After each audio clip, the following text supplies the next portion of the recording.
Bonjour Christian, pourrais-tu te présenter et exposer tes actions mises en œuvre au sein de ta structure au format CEBAT? Issu du monde de la gestion d'entreprise, j'ai développé tout au long de ma carrière cet esprit d'analyse, de justesse et de réflexivité, propre à tout bon gestionnaire. C'est dans le secteur du BTP que j'ai principalement opéré. Fort de cette expérience de plus de 30 années dans ce monde concurrentiel, j'ai pu appréhender toutes les subtilités du métier et développer des compétences professionnelles que je souhaitais transmettre.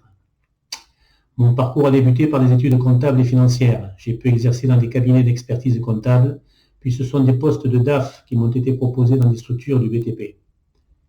Ma mutation en tant que formateur m'a permis d'accompagner principalement des collaboratrices et d'artisans à développer leurs compétences en matière de gestion d'entreprise artisanale du BTP. Comment t'est venu le goût d'enseigner et de transmettre? Je suis tombé dedans quand j'étais étudiant. J'ai toujours eu besoin d'apporter à l'autre. Cette fibre est restée et restera ancrée en moi. As-tu des références et études dans le milieu de la formation pour adultes? Je dois dire que j'ai eu la chance du débutant. Un mentor a su me faire confiance et m'a mis direct dans le bain. Se retrouver en face à face devant une quinzaine d'apprenants sans avoir trop de bagages pédagogiques est angoissant, mais très formateur.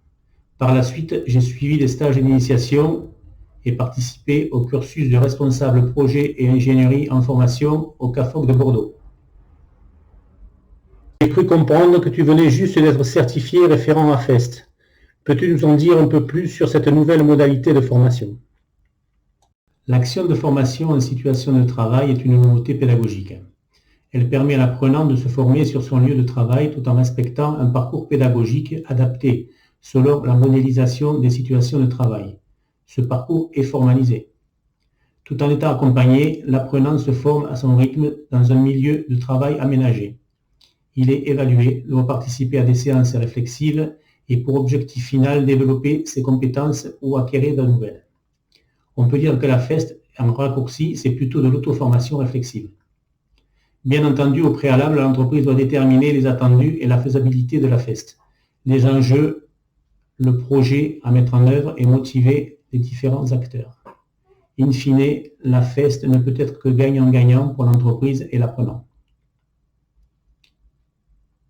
J'ai bien compris que tu souhaitais et pouvais mettre en œuvre des AFEST en tant que référent. Mais actuellement, quel est ton objectif premier? Compte tenu de la situation sanitaire actuelle, privilégiant la distanciation et le développement croissant du e-learning, j'ai mis en place une action en distanciel de gestionnaire de PME du BTP, avec un point d'orgue sur la gestion financière de chantier et étude de prix, cela proposé en AFEST.